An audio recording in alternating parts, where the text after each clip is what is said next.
Long vowel words, first grade phonics lesson, words with a vowel team, i.e., spelling patterns by Let These Lessons.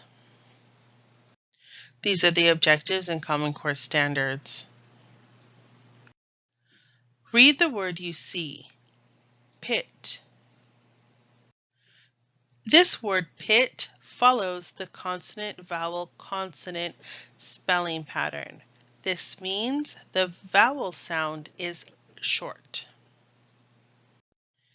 In this case, the vowel sound in pit is I, as in inchworm.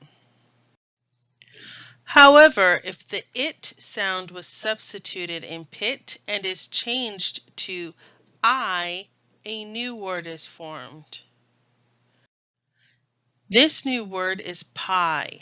The vowel team, i.e., makes the long I vowel sound. In this case, the vowel sound is I, as in icicle. It is a long vowel sound. It says its name. Let's practice. Let's practice reading CVC words where the rime is substituted with the long I vowel sound. The long I vowel sound will be spelled using the vowel team IE. Read the word you see. Dip,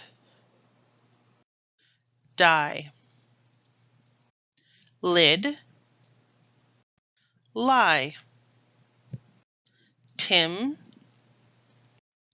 tie,